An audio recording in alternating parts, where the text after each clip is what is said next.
Hello and welcome to V5, where we spend exactly 5 minutes getting on our soapbox with some of the hottest takes and topics in all of B2B sales, go-to-market, the whole gamut.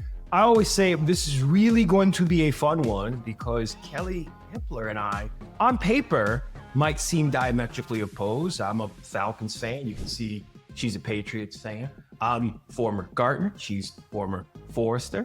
But I can tell you, just from the green room conversation, we are more aligned than I think I've been with any other guest in the past. So please give Kelley a warm welcome. And Kelley, the CRO of Briefly, has a take she'd like to share with you. So Kelley, fire off.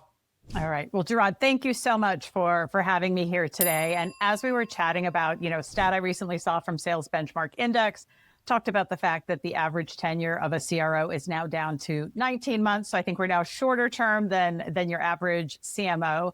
And I want to talk about, and my mission is to really talk about people-centered leadership being the path forward to really stem that tide and to be able to build sustainable growth engines across organizations. And when I talk about people-centered leadership, really talking about three things. Number one is really putting your employees front and center, because at the end of the day, they are the ones who are driving the value. They are the ones who are interacting with your clients. What that also means that as a leader, you have to focus on building trust, and ways to do that include being honest, transparent, and providing coaching and feedback to your team members.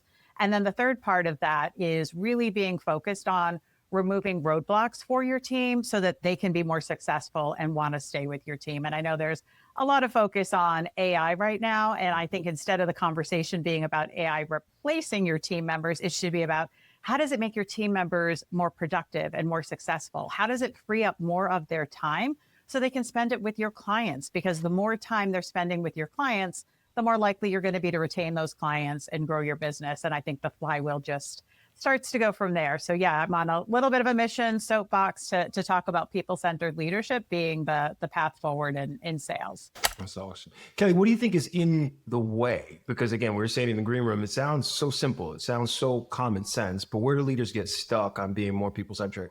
One of my other things that we probably will disagree on is I have a love of rom-coms, and in The American President. Oh, okay, all right, we found common ground. And there's a great line in the movie where Andrew Shepard basically says that he, was so busy keeping his job, he stopped doing his job. And I think part of the challenge for anyone who comes into the C-suite, knowing that average, whether it's 19 months, 20 months, you feel a lot of pressure out of the gates. And so I think you feel like you want to just act and do things and start measuring things. And you spend a lot of time, quite honestly, managing up, right? You're building decks, you're, putting metrics in place instead of actually getting to know your team and what's getting in the way and understanding what can best unlock, because you have that pressure. I mean, sales is pressure filled, marketing is pressure filled.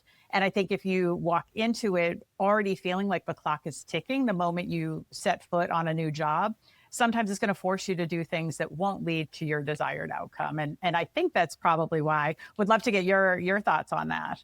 Yeah, I think it's spot on. One of my Bibles for work has been Michael Watkins' First 90 Days. It talks a lot about how to set up your first 90 days for success, and it requires the management up, but don't forget the management down. Don't forget the management across. So you're tied up in a lot of things, but I mean, I think to our point, your people are really important. You grow your people. I forget the saying, I'm going to botch it, but it's about making sure you train them and develop it in a way so that if they were to leave and do successful things, they'd be phenomenal, but you treat them so good that they don't want to. Kelley, what would you tell an emerging leader today? Maybe someone's in an individual contributor role, aspiring to be a leader, or aspires to lead a bigger team and really wants to have the cheat code for kind of an ideal kind of leadership style. What would be some tangible advice you'd give them? When I think about people-centered leadership and what folks can do who want to be good leaders, I think part of it is just, if you're already in a leader role, get feedback from your team. And it doesn't mean go and ask them. It means conduct an upward feedback, have a trusted third party or some anonymous way to get feedback so you can get really good feedback on your leadership style. And I think sometimes people forget that as a leader, you're in a position of power and people may be afraid to share that feedback with you. And so I've learned sometimes the tough way that having, whether it's your HR team or your sales ops team run it, you will learn things that people won't tell you directly. Another thing is there's no replacement for actually spending time with your team in the field. Anytime I would visit offices, I would try to schedule an Ask Me Anything session. I would meet one-on-one with our leaders and high potentials just to hear what's going on, what's working well, what are obstacles that we could remove.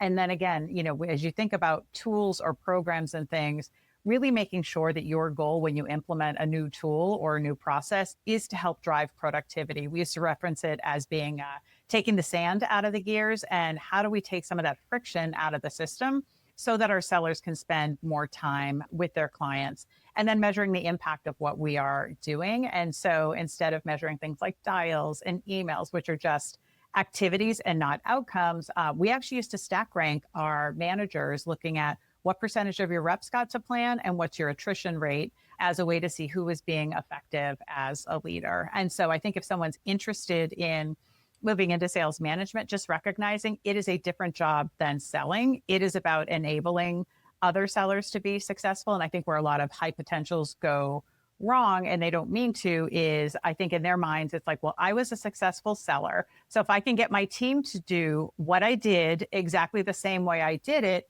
they will be successful. And that's just not how management or leadership works, right? Everybody is an individual, and you really have to take the time to understand their skill sets, their motivations, if you want to effectively coach. And so oftentimes what we would do is have people mentor somebody first before putting them into our emerging sales manager program, as a way for them to see, like, is this really something that I'm interested in doing? Because I think a lot of sellers think, oh, it's the next step. I'm, top performer at the company, so I have to become a sales manager. And some of your best performers as ICs can be some of your worst leaders as sales managers. Don't know if you've ever seen or heard that. And then it's an awful situation, because you've lost a top performer. You've probably turned over an entire team. And so it's in nobody's best interest to do that. So I think really being transparent about folks of what does a management and a leadership role mean, and how is it different from being a successful seller? I like to say to some of my folks, like, when you're a top rep, the spotlight and the sunshine is on you. When you become a manager, it's about putting the spotlight and the sunshine on your team members and really elevating them to their career best. And if people aren't comfortable doing that, then totally fine, stay where you are. But a leadership role is probably not going to be the best next move for you. Yeah, I love that. The analogy we use is, I used to work at an enablement company, and the analogy we use was, you take a manager from the field, you take a individual contributor who was phenomenal, you make him a manager.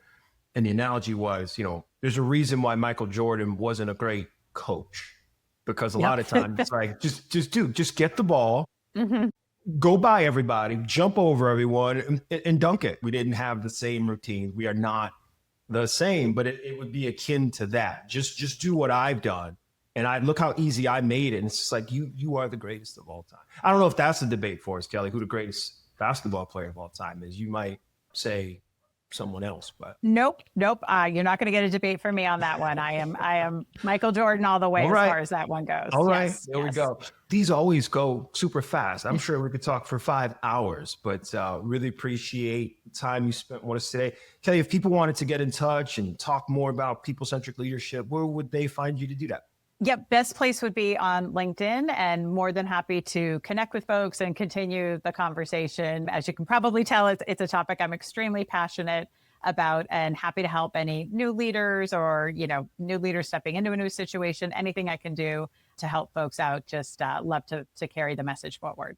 Awesome. Well, thank you. We appreciate that. And people do reach out. So please take Kelley up on our offer. Thank you. And thank you so much for your offer today. It's been a great conversation. My pleasure. Great time. You're listening to The Unexpected Lever. For additional resources, check out Vivint.com. Got a soapbox you'd like us to talk about longer? Let us know by messaging me, Jarod Greene, on LinkedIn.